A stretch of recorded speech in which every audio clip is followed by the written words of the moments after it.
এখন বাসায় বসেই খুব ইজিলি তৈরি করে ফেলতে পারবেন এরকম রিফ্রেশিং একটা লেমন আইস টি। আর দেখতেই পাচ্ছেন এর কালারটা কতটা আইসুদিং হয়েছিল। আসসালামু আলাইকুম এভরিওয়ান, আশা করছি সবাই অনেক বেশি ভালো আছেন। আর এতক্ষণে তো নিশ্চয়ই বুঝিয়ে গেছেন আজকে আমি লেমন আইস টি বানিয়ে দেখাবো। তার জন্য আমি প্রথমে একটা পাতিলে 2 কাপ পানি নিয়েছি আর সেখানে অ্যাড করে দিয়েছি চা পাতা আর চিনি। চিনির পরিমাণটা আমি বেশি নিয়েছি কারণ লেমন আইস টিতে যেহেতু আইসের পরিমাণটা বেশি নিতে হয়, আমি এক্সট্রা করে আর কোনো চিনি অ্যাড করব না। এখানে আমি আইসগুলো অ্যাড করে নিয়েছি আর দিয়ে দিচ্ছি 2 চামচ লেবুর রস। রসুনের জন্য এখানে অ্যাড করছি কিছু স্লাইস করে রাখা লেবু।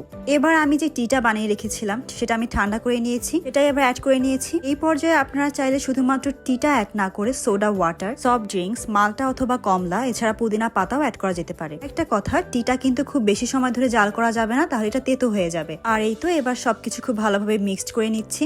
এই তো আমার লেমন আইস টি ডান। এটা খুবই রিফ্রেশিং ছিল। If you like this video, আমার পেজের সাথেই থাকবেন। সবাই ভালো থাকবেন, সুস্থ থাকবেন। আল্লাহ হাফেজ।